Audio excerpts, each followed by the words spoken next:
السلام علیکم، سیکھو سب کچھ میں خوش آمدید دوستو۔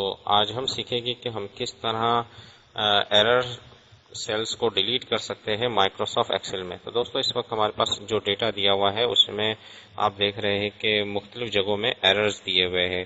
اسی طرح آپ کا جو ڈیٹا ہے وہ بہت بڑا ہو سکتا ہے، اور اگر آپ کو اس میں ایرر کو ڈیلیٹ کرنے کی ضرورت پیش آئے تو آپ کس طرح ایزی وے میں اس کو ڈیلیٹ کر سکتے ہیں۔ تو آج ہم یہ دیکھیں گے، آئیے جانتے ہیں اس کو کس طرح کیا جا سکتا ہے۔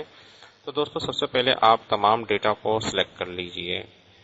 جب سلیکشن ہو جائے تو اس کے بعد آپ نے کنٹرول جی پریس کرنا ہے۔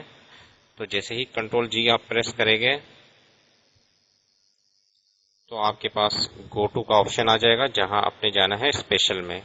اسپیشل میں جانے کے بعد آپ یہاں دیکھ رہے ہیں کہ یہاں ایررز کا آپشن ڈسیبل ہے۔ اس کو آپ فارمولے پہ جیسے ہی کلک کریں گے تو یہ انیبل ہو جائے گا، اور آپ چیک ہٹا دیجئے نمبر سے، ٹیکسٹ سے اور لاجیکل سے، کیونکہ ہماری جو ریکوائرمنٹ ہے صرف جو ہے وہ ایرر کو سرچ کرنا ہے۔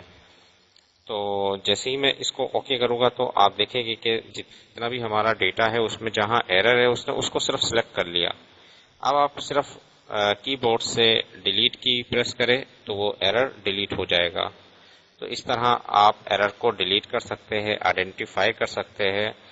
اور اگر میں کنٹرول زیڈ کر دیتا ہوں تو اگر آپ اس کو کوئی بیک گراؤنڈ کلر دینا چاہے تو وہ بیک گراؤنڈ کلر بھی دے سکتے ہیں۔ فار ایگزامپل مجھے ریڈ کلر شو کرنا ہے کہ یہ ایرر ہے، تو میں نے بیک گراؤنڈ ریڈ کلر لے لیا۔ تو کتنی آسانی سے میں نے اس کو لے لیا۔